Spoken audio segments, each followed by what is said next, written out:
Hi there. This is Mark Ittleman, speech-language pathologist. This particular video from the Teaching of Talking is going to be about aphasia and the comprehension of language. Now that's quite a mouthful, isn't it? Well, a comprehension of language is how well a person understands what you're saying. And so that if you give a person a directive or a direction or something you'd like them to do, or you're trying to explain something to them, sometimes you'll notice that whether or not you have aphasia or not, some people may be listening and some people may not. However, with aphasia, the chances of having some comprehension challenges is significant. So what I'm basically saying is that some people with aphasia have difficulty following directions, they have difficulty understanding what you're saying to them, and things like that. Now, I'm talking to, I'm sure, therapists and caregivers right now, and maybe I'm speaking with a few people who have aphasia also. But I would never speak at this speed if I was dealing with someone with aphasia. This is just way too fast for many people with aphasia. And one of the problems is because aphasia affects language, it affects the expression of language, and it affects the comprehension of language. We know that the more simple that you make something, the shorter that you make something, the slower that you make something, whether it's in expression, teaching them how to say a particular phrase, or whether it's in understanding, you have to keep it slow and you have to keep it short and simple. Now, I want to just tell you a little quick story that I've told before, and that is that I particularly have a challenge with learning. I always have, and that's probably one of the reasons why I've been so successful with people with aphasia, because I know that the way I learn is a lot different than most. And when I was a youngster, it took me till I think about 7 years old to learn how to tie my shoe, because my brother would say, well, just do this and do this and do this and do that, and that's all you have to do. Well, I couldn't follow all of that all at one time. And then I'd go to my sister and she'd say, well, all you got to do is just take the strings, turn them over, put a loop in one, put the other string over the loop, pass it through and tighten it, and that's all there is to it. But that didn't work either. And then I think I told you about being in geometry for 2 semesters and not getting through geometry because the teacher just spoke too fast. That for some people to comprehend, what they have to do is they have to listen to what's being said, and then they have to sometimes kind of picture it in their mind of what the person is saying. Now, if a person has a traumatic brain injury or aphasia or any kind of learning difficulty, then the processing in the brain is going to be at a different speed for everybody. So one of the things that you must remember is that you have to give one direction at a time. And that's how I learned how to tie my shoes. Mrs. Meyer said, okay, Mark, take 2 of your strings and pass them over. Do that. So I said, what was that?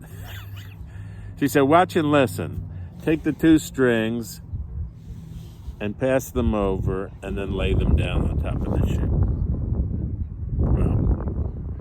She said, okay, now I want you to do it with me. Grab both strings. Okay. Now watch what I do. And that was it for that step. And I could do that step. And then she said, now what I want you to do is I want you to take an end and pass it under the crossed strings. Now that's a lot of information right there. And I was going, huh? But she said, watch me.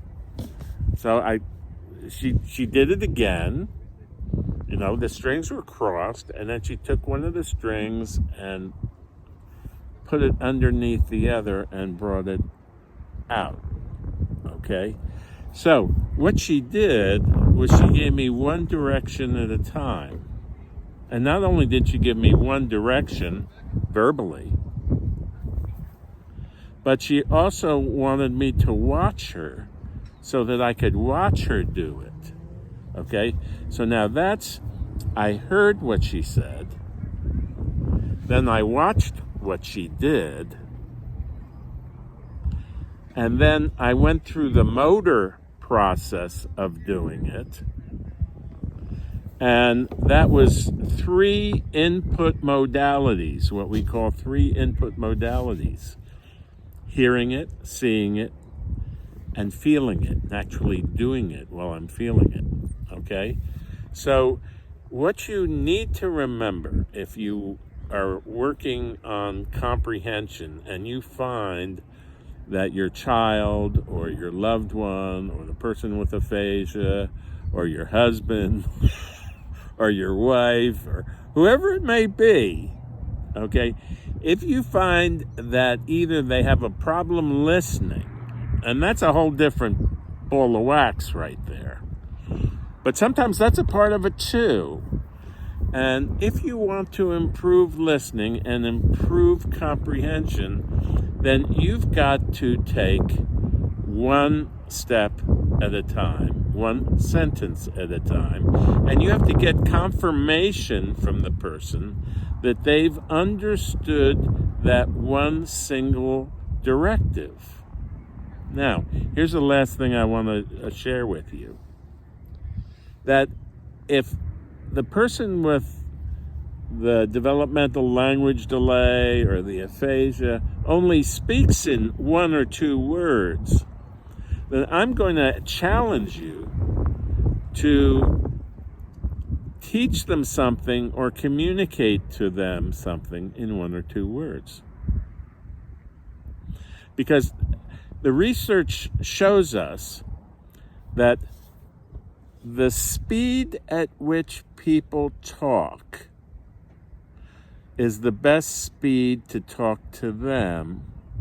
The speed at which people talk, they comprehend best when you match the speed.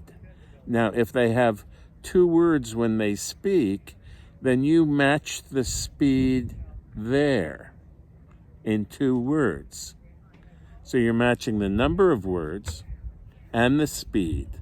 And what you'll find is that they will comprehend better. So in review, comprehension is improved by taking one simple step at a time, one simple statement.